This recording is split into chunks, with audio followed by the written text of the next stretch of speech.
For over 40 years, Craig Bessent has worked in education, majority of that time being at Wylie ISD. And now, after leaving his mark on so many people, he's decided to retire. I'm Brenna Gibbons, and I spoke with him about some of the highlights of his career.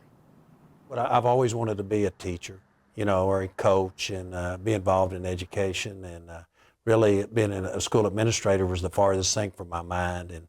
And when I moved to Wylie, that's what I moved here as a school administrator. For 46 years, Bessent dedicated his career to education. While he never planned on becoming an administrator, his work would eventually help shape not only Wylie ISD, but school safety across Texas. Years ago, shortly after Sandy Hook, school safety changed across the nation, and Wylie changed. It was kind of a forerunner. We started the school marshal program. We were the first school district to really implement that. I was basically the first school marshal. Worked with Governor Abbott, was actually the Attorney General at that time. And his work didn't stop there. Following several school shootings, Bessent worked alongside state leaders on school safety legislation and continues serving on the Texas School Safety Center.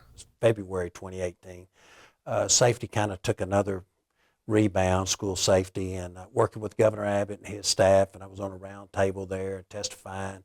We wrote Senate Bill 11 in 2019, passed that. That was the most comprehensive bill, and I was appointed to the Texas School Safety Center. I've been the board chair there ever since.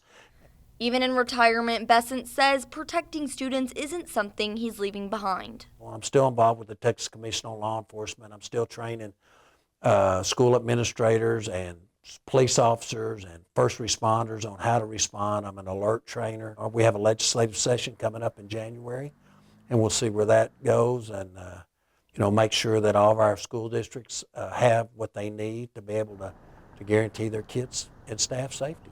And as he steps away from Wylie ISD, Bessent says he's confident the district is in good hands. I'm trying not to say it's a sad time, but it's it's just that time. You got to pass the torch sometime, and I'm excited. We have some talented people at Wylie. They're going to step up. They're going to assume those roles, and they've been in training for a long time. And so I think a new set of eyes, new ideas is always helpful, and it'll be good.